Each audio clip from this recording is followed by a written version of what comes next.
따라합시다. 야곱 속에 내가 있다. 우리 이 주간에 함께 특별 새벽기도를 시작하면서 첫 시간을 야곱 속에 내가 있다라는 제목을 가지고 함께 말씀의 은혜를 함께 나누기 원합니다. 성경 속에 나오는 인물의 생애 안에는요 많은 메시지가 담겨져 있습니다. 그렇기 때문에 한 사람의 생애를 살펴보는 것은요 굉장한 유익이 있어요. 특별히 이 주간의 특별 새벽기도를 통해서 살펴보게 될 야곱의 이야기는요 특별히 우리 모두에게 큰 의미가 있습니다. 야곱은 지금부터 4,000년 전에 고대 근동의 어떤 그런 한 족장이었습니다. 지금과 시간으로나 어떤 거리적으로, 지리적으로, 공간적으로 엄청난 차이가 있음에도 불구하고 그 야곱을 살펴보게 되면 우리 이야기를 하는 것 같은 느낌을 받게 됩니다. 야곱의 이야기를 따라가다 보면 하나님이 야곱이라는 인물을 통해서 당신께서 말씀하고자 하시는 것이 있고 또 하나님이 어떤 분이신지를 나타내 보실 것을 우리가 알 수 있습니다. 야곱의 인생 가운데 바로 한 인생을 놓치지 않으시고 그 인생을 그렇게 깊이 개입하시고 일거수일투족을 지키시고 그 삶을 이끌어내셔서 마침내 하나님의 거룩한 백성으로 빚어가시고 만들어가시는 하나님, 그 하나님의 그 집념과 열정, 열심을 우리 보게 되는 것이죠. 그래서 오늘 세 가지를 여러분에게 말씀드리고자 하는데 첫 번째 한번 따라합시다. 야곱을 통해 하나님을 만나라. 여러분 인물들을 살펴보면서 우리가 정말 만나야 되는 것은요 누구일까요? 하나님이에요. 하나님은 야곱이라는 인물을 통해서 당신께서 누구신가, 당신이 누구신가를 우리에게 말씀하고 싶어 하십니다. 그리고 그 인물을 통해서 하나님을 알아가는 가운데 내가 누구인가, 나의 정체성을 다시 한번 찾게 되는 것입니다. 야곱의 이야기는요 야곱에서 이스라엘로 바뀌어지는 이야기 아닙니까? 이 야곱이 이스라엘이라는 이름을 받는 것은요 야곱의 정체성이 회복되는 것을 의미하는 거예요. 그죠? 찬탈자, 사기꾼, 속이는 자, 빼앗는 자, 그죠? 그런 야곱의 어떤 이름을 갖고 있었던 이 야곱이 이스라엘이라는 하나님과 겨루어 이겼다라는 학자들에 의하면 하나님의 왕자라는 뜻도 가지고 있다고 그래요. 어쨌든 이스라엘이라는 하나님의 통치하신다는 그 인생으로 바뀌어지는 그 과정이 얼마나 이것이 놀라운 드라마틱한 이야기인가. 그 배후에는요 그 찬탈자, 사기꾼, 빼앗는 자, 거짓말쟁이 야곱을요 기어이 하나님의 거룩한 사람으로 만들어 가시기 위한 하나님의 그 집념과 열정을 우리가 배울 수 있는 것이죠. 여러분 그렇기 때문에 야곱은 정말 내가 누구인가를 몰랐기 때문에 정말 계속해서 헷갈리는 인생을 살았는데 결국은 하나님과의 관계 속에서 회복되어지고 새로운 자아를 발견하게 되는 것입니다. 사실 우리 인생 여정도 마찬가지예요. 우리 인생 여정도 결국은 내가 누구인가를 발견해가는 영적인 여정인 것입니다. 그러나 나 혼자는 결코 발견할 수 없고 누구를 만날 때 내가 누구인가를 알 수 있을까요? 하나님을 만날 때 하나님 안에서 내가 누구인가를 진정으로 발견할 수 있고 나의 정체성이 무엇인지를 확인하게 되시고 나의 정체성의 회복이 그 가운데 이루어지게 되는 거예요. 그렇기 때문에 바로 하나님을 만날 때 내가 누구인가를 발견하게 되시고 그러면 내가 무엇을 해야 될 것인가를 정확하게 알게 되죠. 내가 누구인가를 알게 되면 나의 사명이 무엇인지를 깨닫게 되시고 거기에 대한 확신이 오게 되시고 인생의 근본적인 변화가 거기서부터 시작되시는 거예요.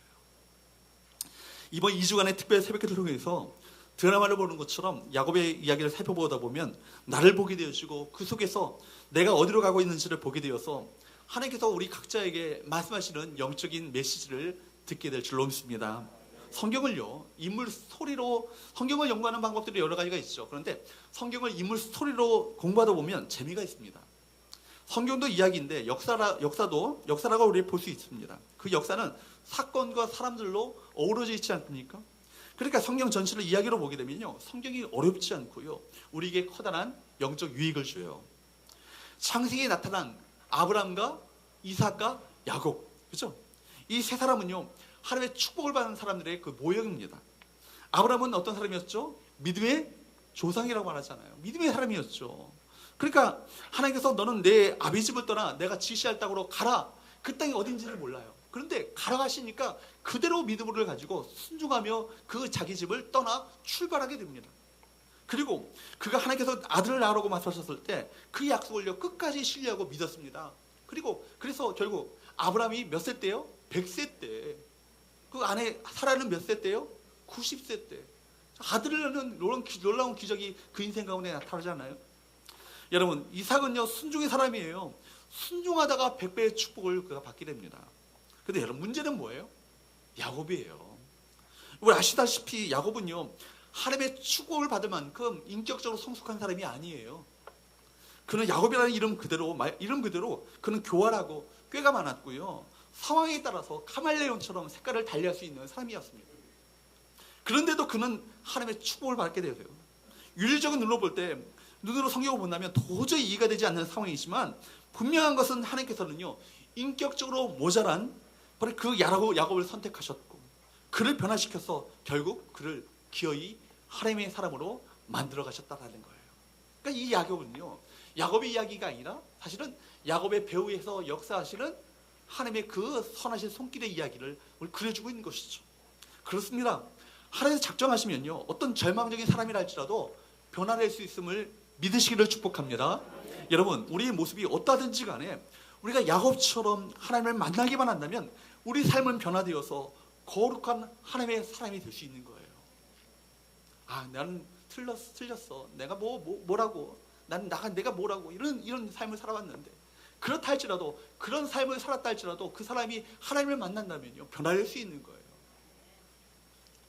그렇기 때문에 말씀드린 것처럼 인물들을 통해서 궁극적으로 우리는요 인물들을 빚어가시고 인도해 가셔서 궁극적으로 하나님의 사람으로 기어이 만드시는 그 하나님을 만나셔야 되는 거예요.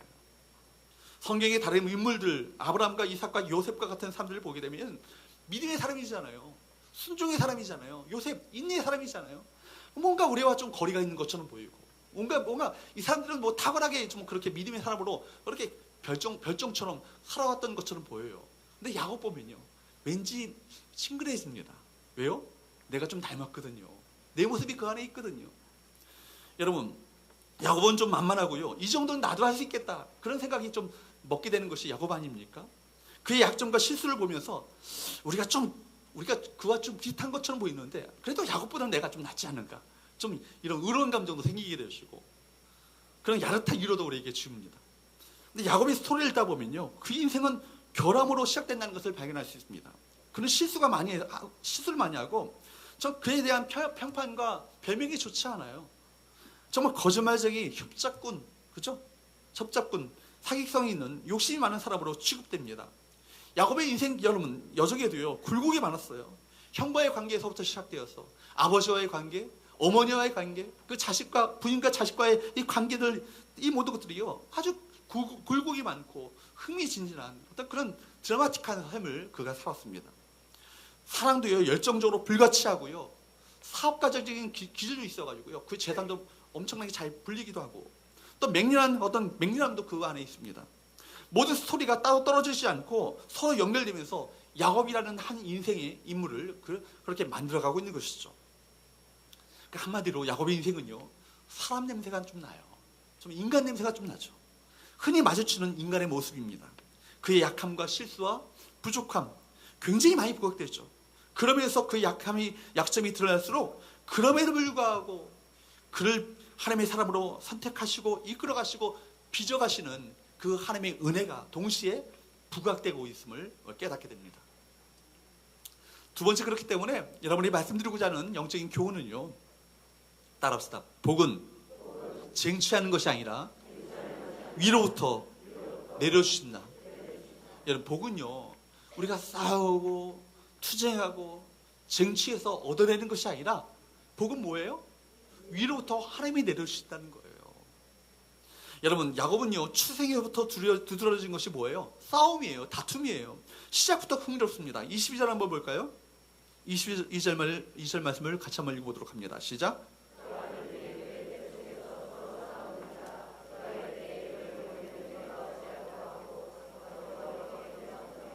서로 싸우는지라, 이 바로 라짜찌라는 말입니다. 라짜찌라는 말인데 이 말이 그냥 싸운다는 얘기가 아니에요. 다른 성경에 보면은 어떤 용례로 이 말이 사용됐냐면 사사기 9장 53절 한번 볼까요? 사사기 9장 53절 우리 같이 한번 읽어보도록 합니다. 시작.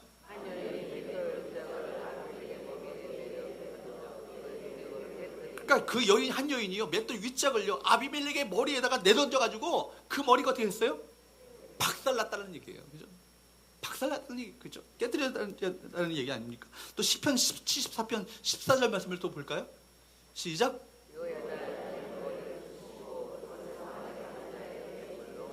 사탄을 상징하는 리오야단의 머리를 어떻게 했다고요? 부숴버렸다고요. 이게 뭐예요? 라짜스란 말이에요. 그러니까 지금 백성에서요, 단순히 말다툼하는 정도로 그냥 서로 밀어내고 그냥 이렇게 움직이는 정도로 그 정도가 아니라 뭐예요? 지금 이 산산조각이 나도록 박살낸다는 의미를 갖고 있잖아요. 그러니까 둘이 격렬하게 뒤엉켜서 싸우고 있다는 것을 말하고 있는 거예요. 임신한 리브가가 너무나도 불쾌할 정도로 뱃속에서 격렬하게 싸우는 것을 느꼈다라는 거예요. 이 싸운다라는 이 표현에서 우리는 야곱의 인생 전체를 조망할 수 있습니다. 야곱은요, 사실 일평생을 싸우며 살았잖아요. 투쟁하며 살았습니다. 쟁취하며 살았어요. 인생에서 취한 것이 정말 쉬운 것이 하나도 없었고요. 싸우고 쟁취하고 투쟁해서 얻어냈던 것들이 바로 그 인생 가운데 그 모든 것들이었어요. 형의 장자권을 빼앗는 과정에서도 누가 싸웠어요?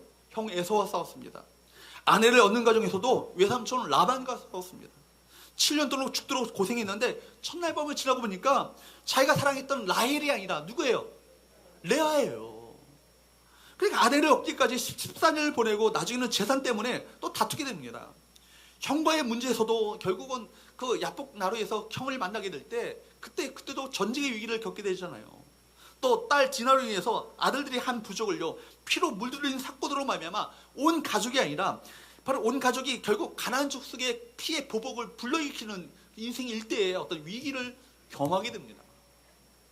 마지막에는요, 야복나루에서의 하나님의 그 사람과 씨름하는 과정에 이르기까지 인생 전반 자체가요, 혈투였어요. 여러분, 정말 투쟁이었습니다. 그러면 왜 야곱은요, 그렇게 투쟁적인 삶을 살았을까요? 뱃속에서부터 싸웠던 그 야곱은요, 태어날 때 형 에서의 발꿈치를 잡고 나옵니다. 자기는 둘째가 되고 싶지 않았던 것이죠. 자녀들을 보게 되면요, 첫째와 둘째가 다릅니다. 특히 차남은요, 장자로 살고 싶은 욕망이 있어요. 둘째는요, 첫째가 되고 싶은 욕망이 있어요. 참고로 제가 둘째입니다. 야곱은요, 남에게 지고는 못 사는 성격이에요. 항상 앞서야 직성이 풀립니다. 그 이름은요, 속이는 자, 찬탈자였어요. 인생의 출생부터 속임과 투쟁이 그 인생 가운데 점철되고 있었던 건 아닙니까? 이런 모습은요, 사실은요, 여러분들이 웃지만 여러분에게도 있어요. 야곱에게만 있는 것이 아니라 인간의 본성이라고 말할 수 있는 거예요. 경쟁심이 없는 사람은 없을 것입니다. 경쟁하지 않으면요, 먹고 살 수 없다는 생각이 우리를 지배하고 있어요. 그래서 한국 사회는요, 치열한 전쟁 사회잖아요. 입시, 전쟁. 취업, 전쟁. 진급, 전쟁. 교통, 안 따라하세요? 다 그것이 뭐가 붙어요? 전쟁이라는 말이 붙어요. 얼마나 치열하게 그 삶을 살면요, 전쟁이라는 말을 붙어요. 정말 생존 경쟁이 대단한 삶 가운데 우리가 살고 있지 않습니까? 사람들은 그렇기 때문에요, 경쟁 사회 속에 살고 있기 때문에 남에게 지는 것을 싫어합니다. 이기고자 하는 마음, 그런 욕망이 숨어 있습니다. 평소에는요, 얌전한 사람이에요. 이 사람 정말 법 없이도 살 것처럼 보이는데 게임이나 경쟁을 하게 되면요, 눈이 뒤집힙니다. 그런 모습을 보게 돼요. 니체 철학의 핵심이 되기도 했지만 권력 의지라는 것, 이건 누구에게나 다 있는 거예요. 야곱은 출생 과정에서부터 이런 죄성이 작동하고 있음을 보게 됩니다. 다시 고백하잖아요. 시편 51편 5절 말씀에 보면 이렇게 말합니다. 같이 한번 읽어보도록 할까요? 시작.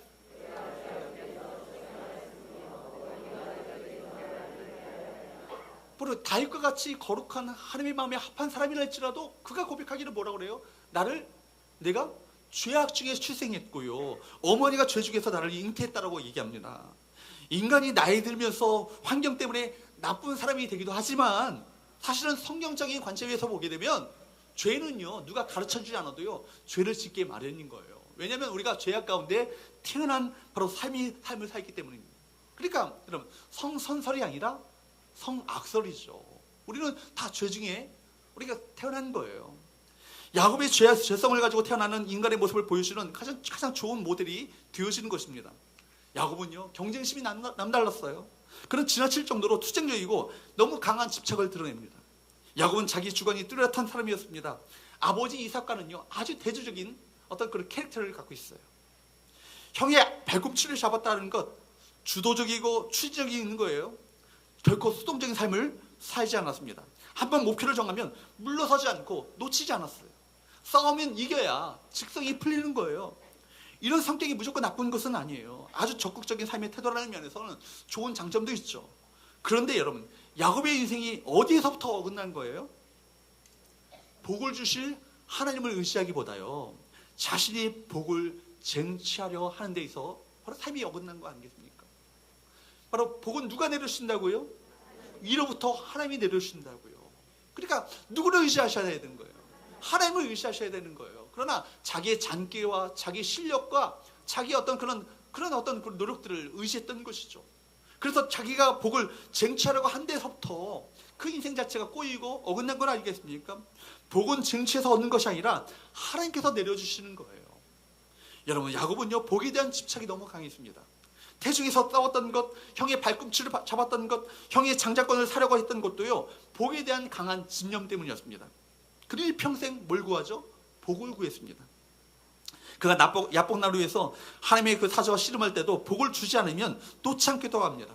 여러분, 복을 좋아하는 것 나쁜 건 아니에요. 복을 받아야 되고요. 여러분, 복된 인생이 되어야 합니다. 성경은요, 분명하게 뭘 약속하고 있어요? 복을 약속하고 있어요. 그리고 하나님을 가리켜서 복을 주시는 하나님이라고 성경은 그렇게 말씀하고 있습니다. 물론 복이 무엇인지에 대한 규정은 따로 해야 되지만 성경은 분명하게 복을 말씀하고 있는 거예요.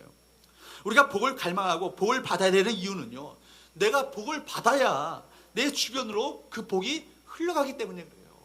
가정 가운데 가장이 복을 받아야 가족 가운데 복이 흘러가지 않겠습니까? 그렇죠? 여러분, 그 가장이 빌면요, 다 같이 이 복을 빌어야 되는 거예요. 창세기 12장에 보면 아브라함에게 주셨던 약속이 무엇입니까? 12장 2절과 3절 말씀을 볼까요? 같이 한번 읽어보도록 합니다. 시작.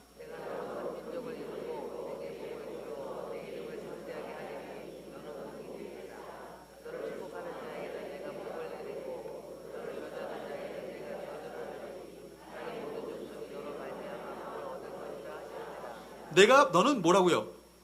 복이 될지라고요. 이전 개역 한글판에 보게 되면 복의 근원이 될지라. 근데 사실은 원어적으로 보면 복이 될지라, 이게 더 정확한 번역인 거예요. 우리가 뭐예요? 복 자체가 되는 거래요. 복 덩어리가 되는 거래요. 그러니까 우리를 만나면요, 만난 사람은 뭘 만난 거예요? 복을 만난 거예요. 나의 경험한 사람은 뭘 경험한 거예요? 복을 경험한 거예요. 우리가 그런 인생을 살아야 된다는 것을 성경은 말씀하고 있죠. 심지어 3절 말씀에 보면 뭐라고 그래요? 땅에 모든 족속이, 땅의 모든 민족이, 세상의 모든 사람들이 누구로 말미암아? 너로 말미암아 뭘 받을 거라고요? 복을 받게 될 것이라고요. 여러분, 우리가 먼저 복을 받아야 돼요. 할렐루야. 우리가 먼저 우리 복을 받아야 우리 복을 흘려보내는 복된 인생을 살지 않겠습니까? 복의 통로가 될 수 있기를 축복합니다. 행복의 파이프가 될 수 있기를 축복합니다. 여러분, 그렇습니다. 야곱은요, 복을 원했어요. 그것 자체가 좋은 일이고 당연합니다. 좀 비교해 본다면요, 에서는 하나님의 복에 대한 관심이 없었어요. 장자권도요, 팥죽 한 그릇에 팔아넘깁니다. 인간적으로 보면요, 에서는요, 쿨가이예요. 아주 굉장히 매력적인 사람입니다. 좀 남성적이고 성격도 아주 화끈하고요, 시원시원하고 화통합니다. 그런데 여러분, 하나님의 복에 대한 영적인 부분에 있어서는요, 스위치가 꺼져 있는 거예요. 그러니까 눈앞에 당면한 현실 외에는 그가 진정한 관심이 없었던 것입니다. 현실에만 급급하고 하나님 하늘에서 내려주시는 하늘의 그 신령한 복에 대한 관심이 없었던 사람이 누구예요? 에서 아닙니까? 어쨌든 여러분, 이렇게 뱃속에서부터 야곱은요, 형과 싸웠습니다. 정상적인 태아운동 이상의 움직임이 그 안에 있게 되니까 결국 리브가는 엄청난 고통을 당하게 됐던 것이죠. 처음 기도 응답이 이루어져서 임신했다는 사실을 알게 됐을 때는 마냥 기뻤지만 시간이 갈수록 뱃속에 엄청난 고통을 느끼는 거예요. 오늘날처럼 산부인과라도 있었다면 검진을 통해서 뱃속에 쌍둥이가 있다는 것을 알았겠지만 리브가는요, 그것을 알지 못했어요. 그런 시절이 아니었기 때문에 리브가는 이런 경우는 내가 어찌할까 하며 하나님 앞에 나가 하소연하게 됩니다. 그때 23절 말씀은요, 뱃속에서 형제가 싸우니까 리브가가 하나님께 질문했더니 우리가 이러면 어찌할까 하며 하나님 앞에 하소연했을 때 하나님께서 말씀하시는 거예요. 23절 말씀을 볼까요? 같이 한번 읽어보도록 합니다. 시작.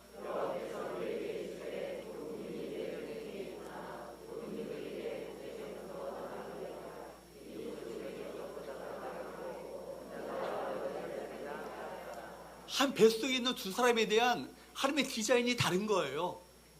여러분, 야곱을 선택하시고 축복하기로 누가 작정하셨어요? 하나님이 작정하셨어요. 근데 문제는 뭐예요? 야곱이요, 하나님을 제외하고 스스로가 복을 만들어 가려고 하는데 거기에 문제가 있는 건 아니겠어요?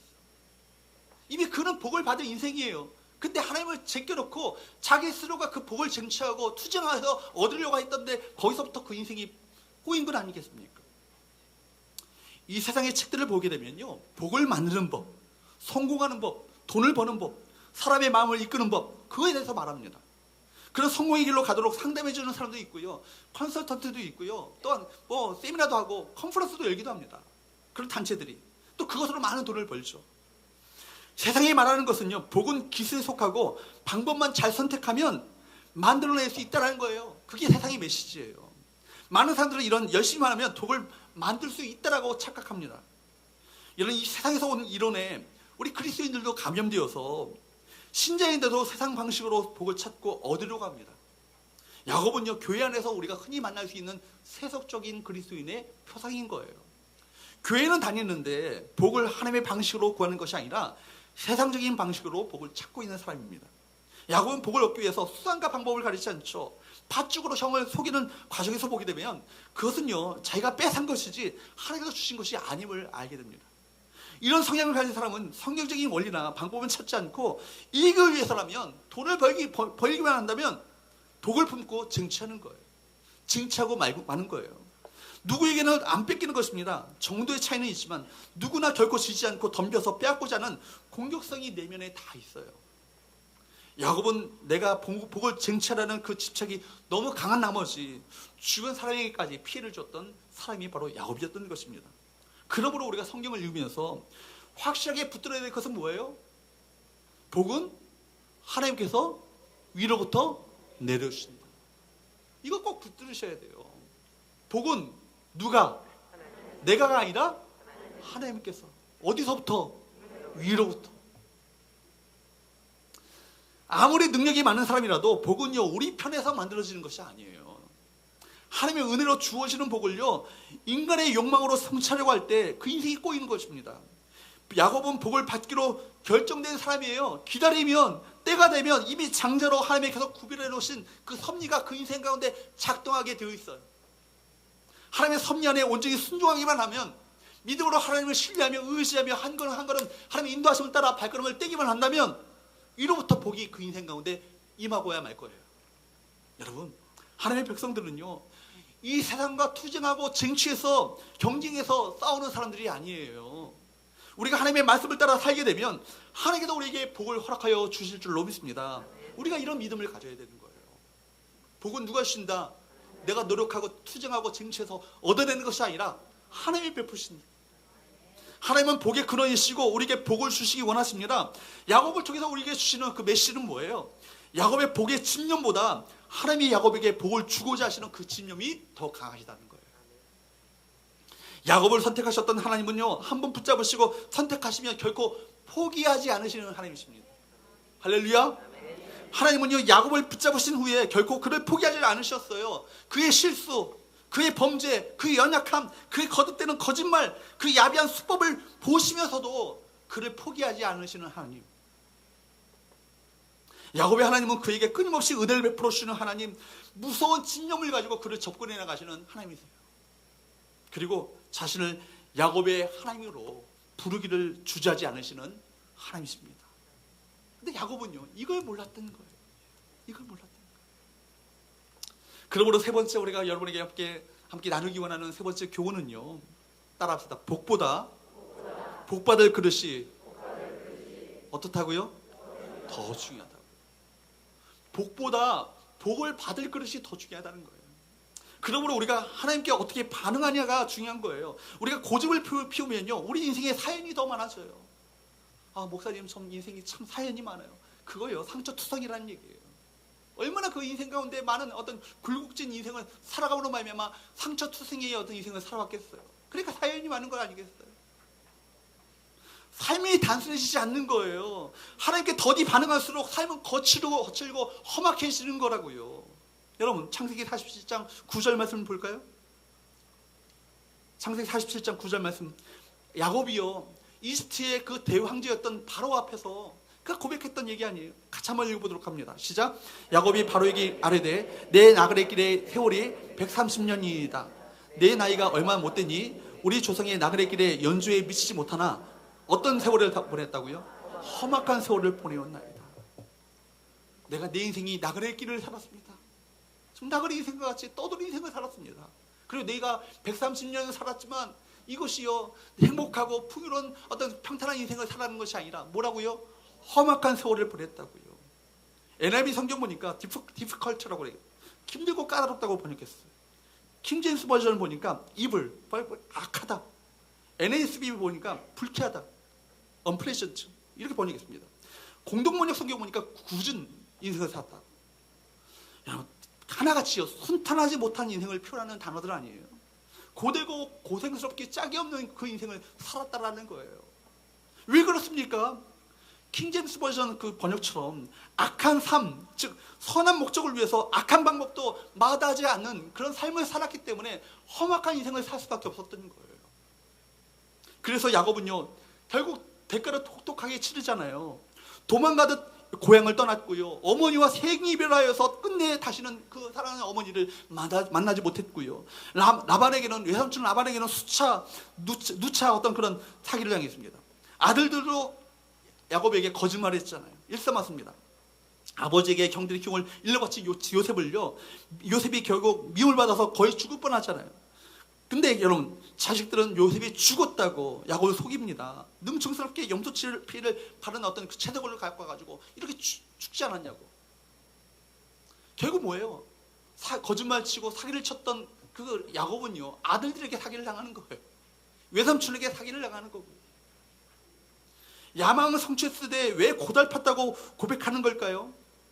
여러분 이 대조적인 인물을 한번 볼까요? 바울에게서 답을 찾을 수 있어요. 바울은요 로마로 가는 길에 대적하는 광풍을 만나게 되잖아요. 그래서 죽음 직전까지 갑니다. 그 배가 침몰 직전까지 가게 되잖아요. 배 안에 있는 모든 사람들은 이제 죽었다라고 하면서 혼미백산 그렇게 떠들었습니다. 그럼에도 불구하고요 바울은요 눈 하나 깜짝하지 않아요. 외적인 시련에도 까딱하지 않습니다. 왜 그렇습니까? 하나님의 약속이 있기 때문입니다. 로마 황제 앞에 서야 한다는 말씀을 그가 받았잖아요. 뿐만 아니라 승산한 모든 사람의 안전을 바다와 배에 관한 문외한인 바울 한 사람의 손에 맡겨놓으셨다라는 이 말씀을요 전날 밤에 들은 거예요. 그 하나님의 음성을 들은 거예요. 그러니까 사도행전 27장 25절 말씀에 보면은 그 승산했던 모든 사람들에게 뭐라고 외칩니까? 사도행전 27장 25절 말씀을 볼까요? 같이 읽어보도록 합니다. 시작.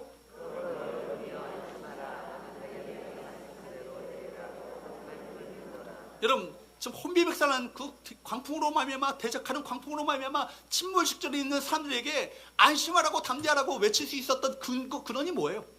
나는 내게 말씀하신 그대로 되리라고 하나님을 믿노라고요.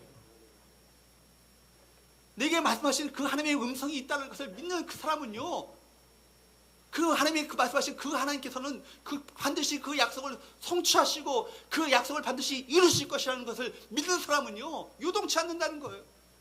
담대한 믿음을 가지고 살게 된다는 거예요. 고난 가운데 있다 할지라도 평탄한 인생을 산다는 거예요. 여러분 야곱에게도 약속이 있었잖아요. 근데 야곱은요 기다리지 못했고요 반면에 바울은 기다렸습니다.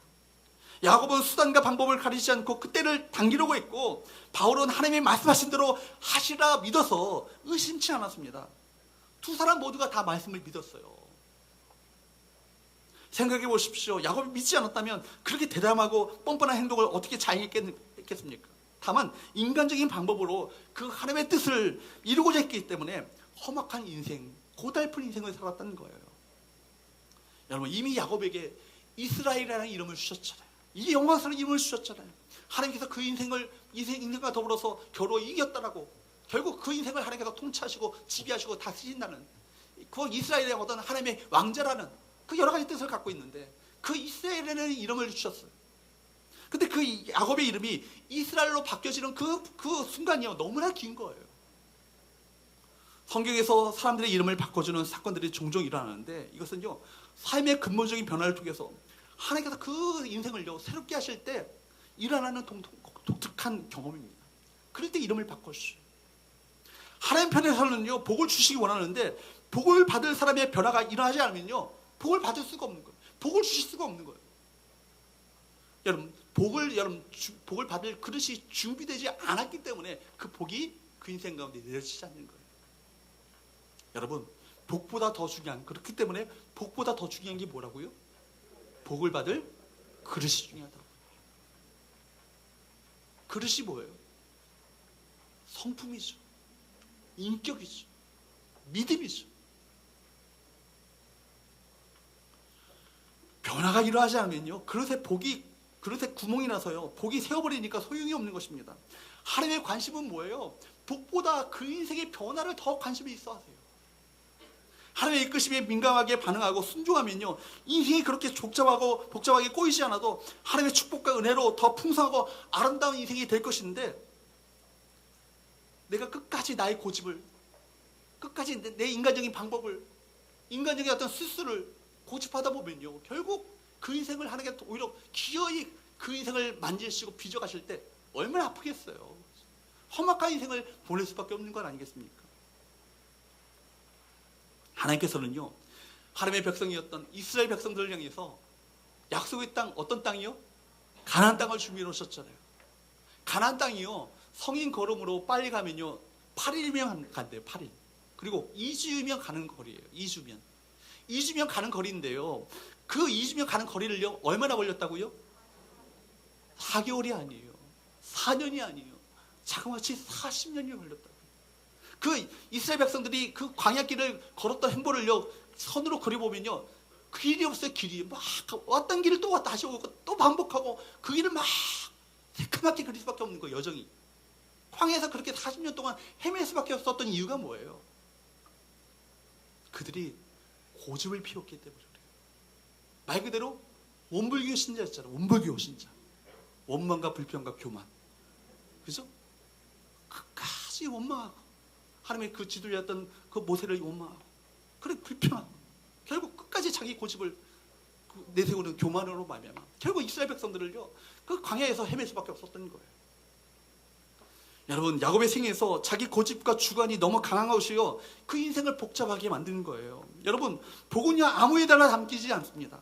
준비되지 않으면요 주려고 해도 주실 수가 없는 거예요. 사랑하는 여러분, 우리 2주간의 특사를 통해서 여러분, 하나님께서 야곱을 어떻게 다뤄가시는가, 그 손길을 통해서 오늘 우리 삶도 어떻게 다루시며 이끄시는지를 교훈을 얻고, 일어나지 않아도 될 일들이 재현되지 않도록 해야 될 것이 할 줄로 믿습니다.